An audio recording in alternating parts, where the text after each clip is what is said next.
Women Innovators. Interviews with women with big messages and big missions, sharing their stories to inspire you to live your passion and step up to make the world a better place.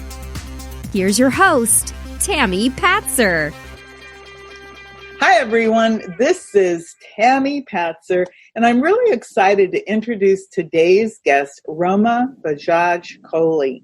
She is a life coach, a host, a motivational speaker, and a leader of a women's empowerment organization. Her global traveling adventures and her former experience of being a global fashion apparel designer have given her the edge to help her clients design and live a life of their best dreams and desires. Her expertise is helping her clients follow their soul's purpose and passion to become the creator of their own destiny by designing daily practice which helps them become in alignment with their mind, body, and spirit. Some of the key areas she focuses on are self, work, and family, and she's the founder of the Awakened Mind Method, an 8-week transformational program that helps soul-centered women leaders master their minds by owning their true power and awaken their innate intelligence through play. Her superpower is the ability to be more and do less and still be an influencer. And of course, she's naturally gifted with words and charisma and listening skills and a strong intuition. Roma's enthusiasm, determination, and patience are her secret tools that she uses to stay focused and grounded. She has a tremendous ability to embrace her imperfections, to be raw, open, and vulnerable. She's a kind of coach who would never stop believing in you, in your vision, and she will hold you accountable when you slip up. Wow, Roma, you're the person we all need. Welcome. Thank you. Thank you, Tami, for having me here. My pleasure. I'm excited to talk with you because you have such a unique background. You have the fashion design. You worked in India in the fashion industry. And then, of course, now you're a mom. You live in the United States. And you do a lot of really cool things with family and with cooking and food and the mat. So I'm going to let you tell me more about how you became inspired to create this business. Thanks for the question, Tami. It's been a long journey, if you look at it, because for anyone to make sense from a fashion designer to then I became a yoga teacher before I became a coach. I used to teach, and that's why my services are on the mat, in the kitchen, and mind and body, because my whole journey of traveling to the different 5 countries, I travel because of my husband's job. And for me to find, my purpose and to find something to do for my career in each of those places was one of the biggest struggles of my life. And really, it was that constant uprooting and rerouting myself, that constant reinvention that has led me to try and play so many roles in my life. That's interesting because, like you said, you traveled to 5 different countries, and that your constant was change and the reinvention of creating yourself. So do you have any examples of some of the different ways you invented yourself? Yeah, surely. Like, I remember the first time I left India, I had just been promoted as a corporate wear designer from a sleepwear designer. I had just got the promotion in the same company.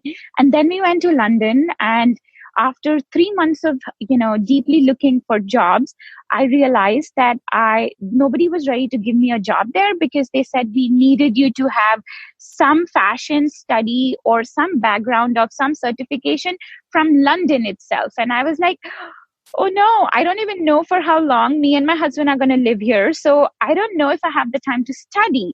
So I went back to becoming an intern with a small design house just to keep in touch with my, with my skills of designing. And then I worked there. And then I finally, after 8 months of internships and doing a certification course alongside, I landed a good consulting job as one of the high street designers for a manufacturing company there. And I barely did it for 2 months or three, I would say. And my husband, it was in 2008. So we hit the crisis, the financial crisis at that time, because of which his job got over at his company and we had to go back to India.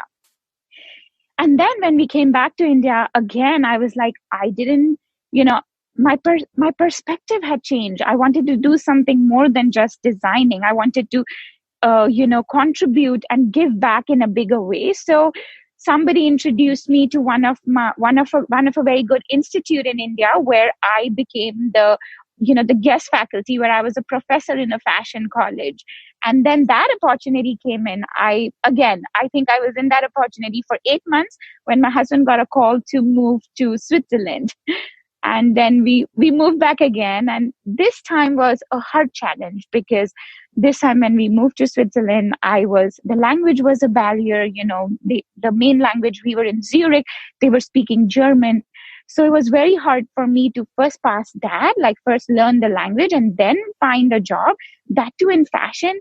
Every one of my husband's friends who are mostly from the engineering background would look at me and be like, you have a very unique career. And I'm like, yeah, it's so unique that I never seem to find anything to do, right? It's such a struggle in every country I have gone. I wish I was an engineer and I would, go down the spiral of feeling like, oh, I wish I had done something else in life. But every time I was so fortunate that I landed a job or I landed some opportunity or the other. Like while I was, thinking of again reinventing myself, I came up with an opportunity of working with a friend of mine who wanted me to help him and assist him in exhibiting in Paris. For a month, he was exhibiting in Pret-a-Porter Paris the whole week, but I had to go there and help him. And turns out he ships all his stuff to me. I said, yes, I'll help you, because I'm still finding a job. I'm still figuring out stuff in Switzerland. I say, yes, I help you. He ships all his stuff to me. And on the last day, when I, go on the train to go to Paris from Zurich, I get a call from my friend saying, he cannot come because he didn't get the Schengen visa to come from India to come to Paris. And I was like, what? Like, how did you even apply for Pret-a-Porter Paris if you didn't have a Schengen visa? And he said, if I had to apply to the fair before I did it, so that I had a paper to show them that why I wanted to go there. And then the embassy still didn't give him the visa. And I was like, oh no. And then turns out, the blessing in disguise was that I ran the whole show for him. I was there in Paris and I kept doing it back and forth for him. And it turned out to be a successful show for him.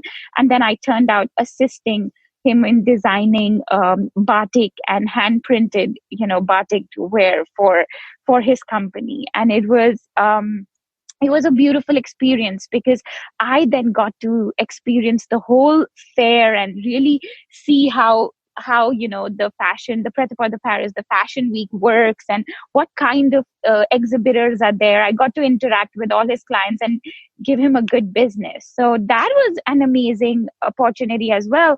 When I came back home to Zurich after a month, I realized that I had another opportunity waiting for me. I got a call from Esprit.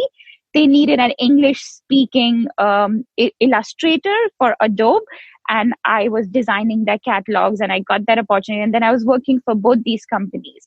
It's only when you start, for me, it was always like I started feeling comfortable and started really enjoying my life when the opportunity to go back to India came for us. And I call it an opportunity now because, like Steve Jobs said, it's easier to connect the dots looking back. But in that moment, it wasn't always. And then I had to go back to India. And I was fortunate enough to again go back to the fashion industry. And then it kept on going on until I came to New York. And it was really, when I came to New York, I realized that this was the time when I told my husband, okay, you go, you start your work. Me, and I had in Switzerland, I had given birth to my son already in that time. So my first child. So I told him that, okay, now I have my job in this college and I really love it. I was mentoring the degree project students. I wanted to finish my commitment before I joined him. So I told him, you go ahead while I'll join you later. And then that distance of 6 months being away from my husband really took a toll on me and my son, who was very young at that time. And so when I made a decision to go to New York, like to come to US, I knew that I was coming on a dependent visa where I couldn't work.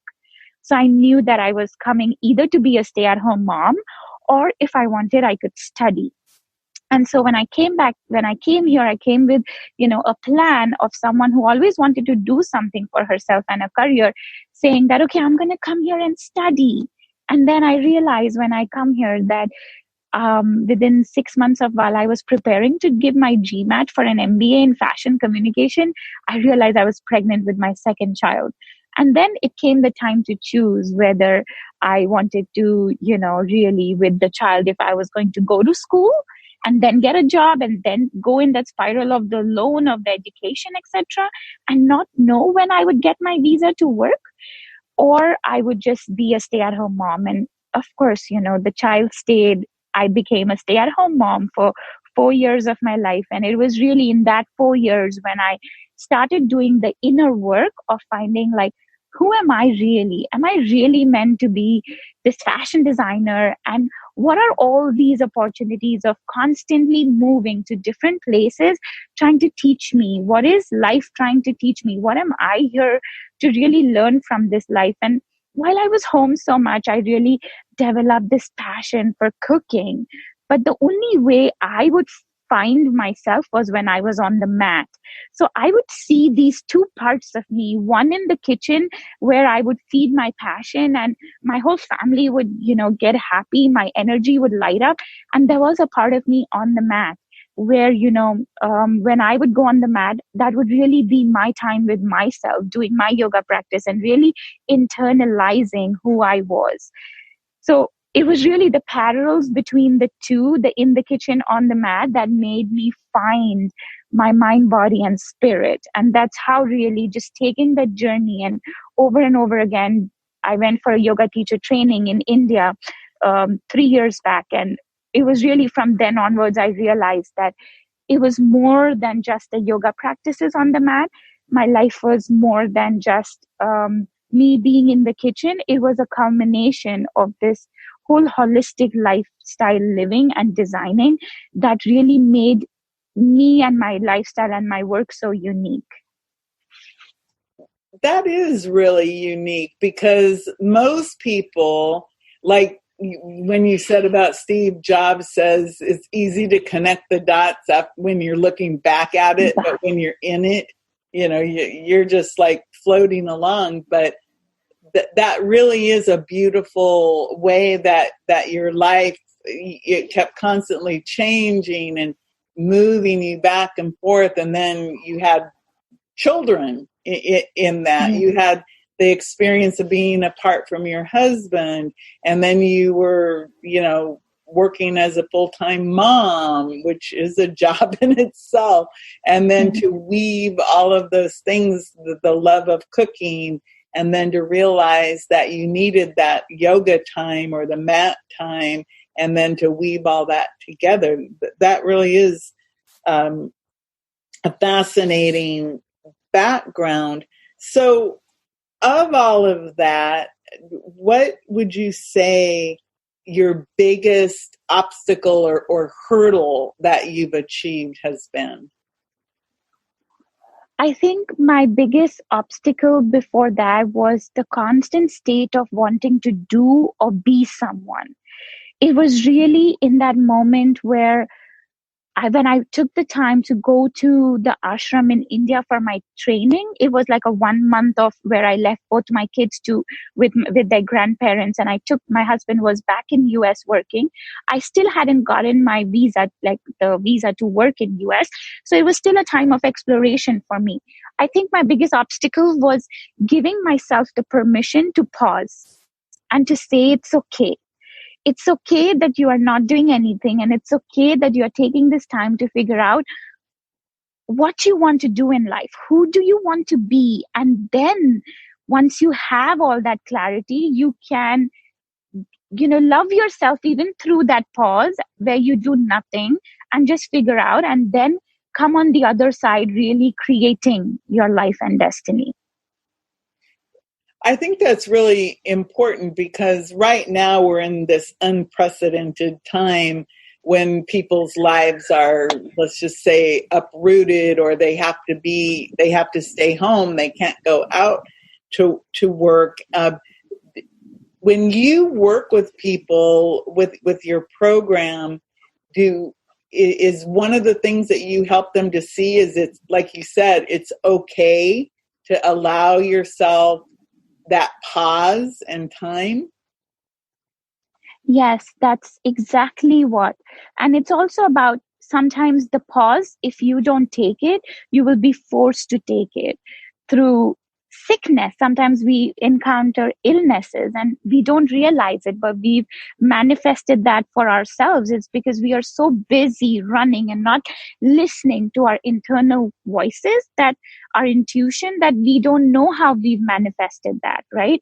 And so I think what I really try to teach with the Awaken Mind method is pause. And in that pause, when really shit hits the ceiling, allow yourself to just be in that vulnerable moments, and just allow yourself to be seen. Because if you try to hide and not seek help and try to DIY this whole pause moment and go with it with the mindset of, oh, I have to be perfect, I have to get this right, oh, I cannot look like this, that's when we end up really hurting and not growing and really blocking our own success, or sabotaging would be the right word, like the self-sabotage would be the time when we really hit ourselves over and over again down. We play small, we really subject ourselves to be hidden and not seen.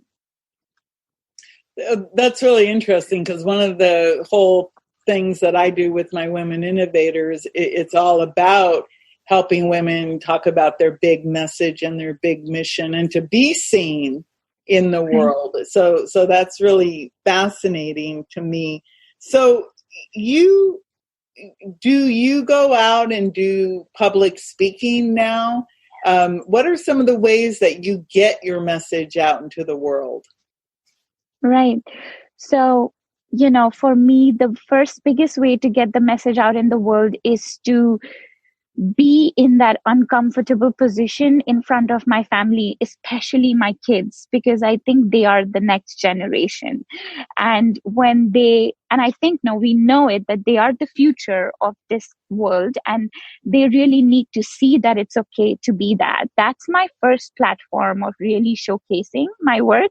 But I also go to corporate firms, banks, and corporations and organizations where I speak and share this message with the leaders, the women leaders, and everyone, basically, to really know that it's not about just the running and doing and the next thing to do. It's also about taking the time to really listen to where you are going and what you want to do next.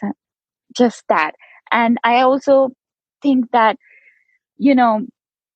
the message is out there. The Mother Nature is now saying it through COVID, right? Like, really just stop and contemplate how much you need to be something for. Do you want to achieve your next best thing because it serves your ego, or do you want to achieve the next best thing because that truly serves your uniqueness and serves who you are? So I think these are the moments and times in our life that we use these opportunities to really pause and reflect.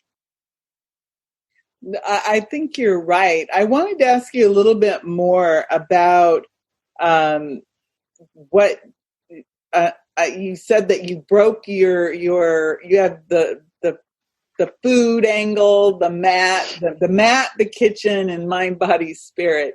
So when you're working with someone, what does that look like when you're incorporating all those things? Are they all separate, or are they all blended and incorporated for the whole?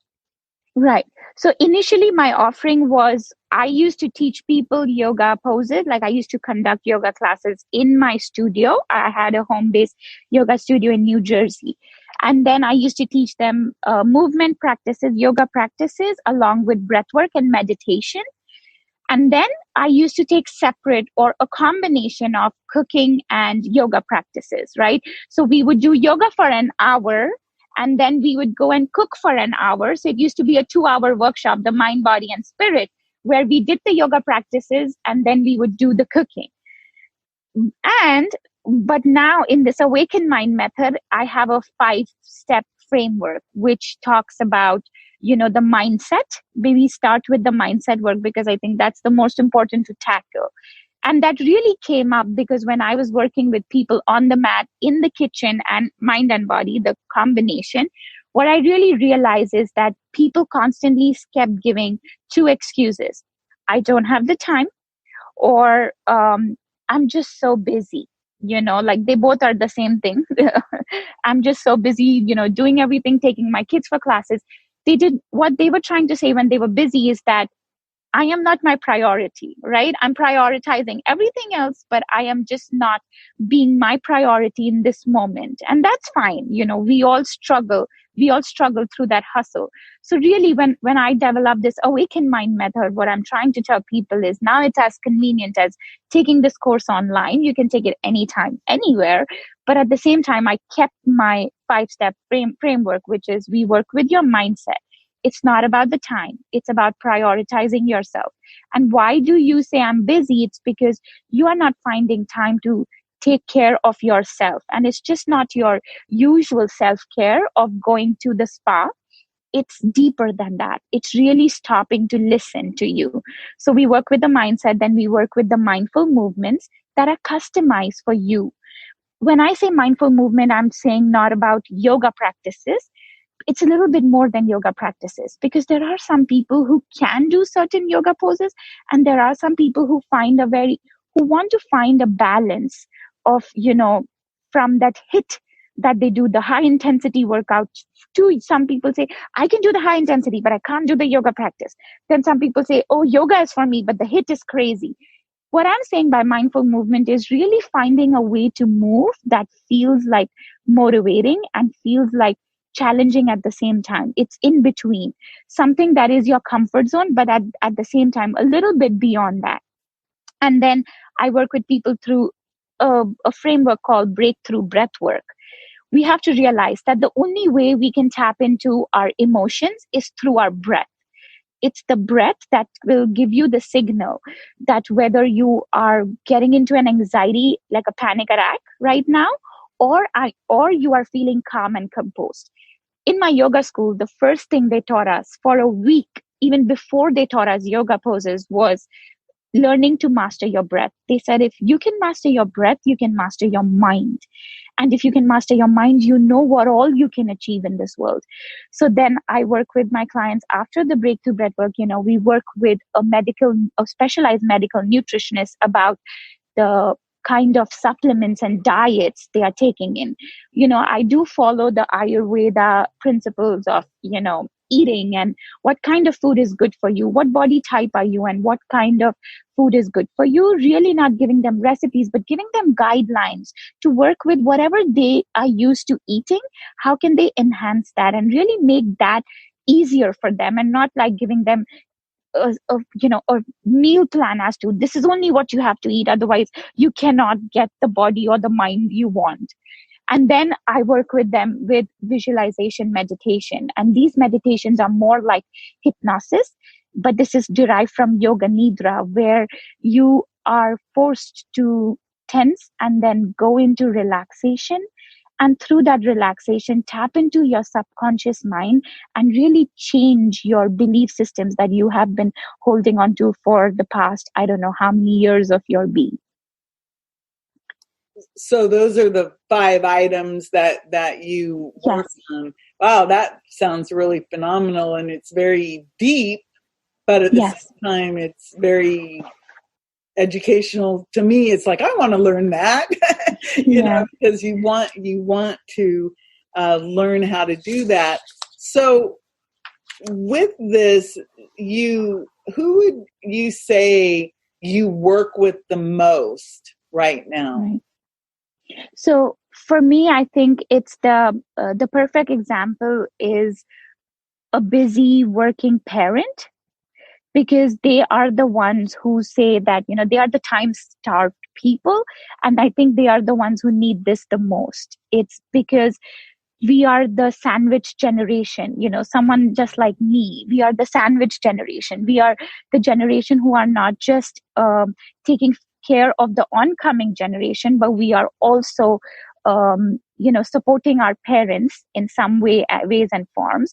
So I feel like someone like that sandwich generation, the working professionals who are trying to balance their work life as well as a home life and also take care of their seniors, is really my ideal audience. I like that. I had a question about success for you, because it's interesting, because obviously your life was not a straight line from, oh, well, I did this and then I became successful. It was obviously an up and down and all around adventure. So what is your definition of what success is, and what advice might you give to other entrepreneurs or moms about what they could do themselves to become successful? I think for me, my definition of success is the amount of humility I can have. So humility can mean different for different people. For me, the definition of humility is being free from external validation. So the more I am able to detach from the outcomes of my actions and really keep in the mode of practice, just keep doing this service and practice more and more of being me, is what is my definition of success. And really, I think the one feeling I can attach to success is the feeling of hunger. If I can wake up every morning feeling hungry to live a little more, to breathe a little more, and to enjoy this life a little bit more, I'm successful.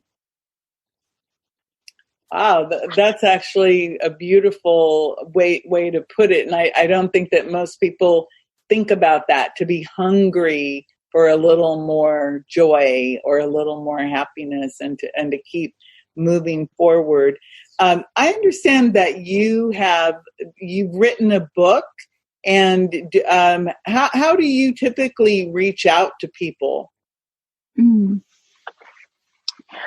So for me, the best ways to reach out to people is obviously the social media is the obvious platform, like Facebook, Instagram, my email list, etc. But as I said, I think it's more like, I remember Maya Angelou's quote in this is that the best way is to make people feel what you feel and experience, rather than if you tell them what you do, they might just remember you for a day and then forget you. But if you make them feel a certain way, they will remember you forever. So my best outreach is through social media platforms and posts and emails, to really make, and every message I put out there is to really trigger and, you know, stir something within that can really contemplate that they need to use their mind, body, and energy to really think as to, what is she saying today? What is she trying to ask? What is she trying to remind me of? So I have a question. So you also do the food. Do you do videos or cooking demonstrations or yoga demonstrations on video?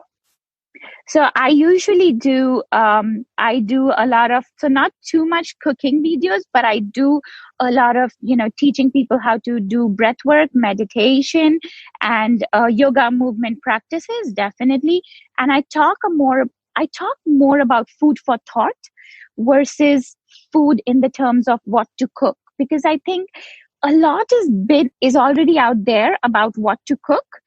It's the problem that people struggle as to what is good for me to eat and how can I use what people are teaching out there to really eat it more mindfully and more more consciously. So one of the reasons why I'm interviewing you today is that you are one of the co-authors in Tam Luc's BossUp book. And I was really curious on why did you want to participate in that particular book project? Right. Tam, first of all, is such an amazing person, and through her, I get to meet you, which is wonderful. So the reason I said yes to co-authoring the book BossUp is because I think the time is now for women to really show up as their full, complete, and honest self, and really just be the best expressions of themselves. Now is not the time to second guess or doubt yourself anymore. It's the time to really step up and own your your uniqueness, really. Own your superpowers and show up. So for me, I think BossUp was one of the projects that was helping each one of us be seen in our uniqueness as well as be seen in our journey of life. Like, it wasn't a straight line for any one of these women who are part of this book to get where they are. But that doesn't mean that we get to hide. That just means we need to show up more. And we are really looking to inspire any other woman who's out there, who's watching this and thinking, am I worth it? I want to say, yes, you are. And it's time to boss up. Wow, that's beautiful. And before I let you go, Roma, I want to make sure that everybody can connect with you.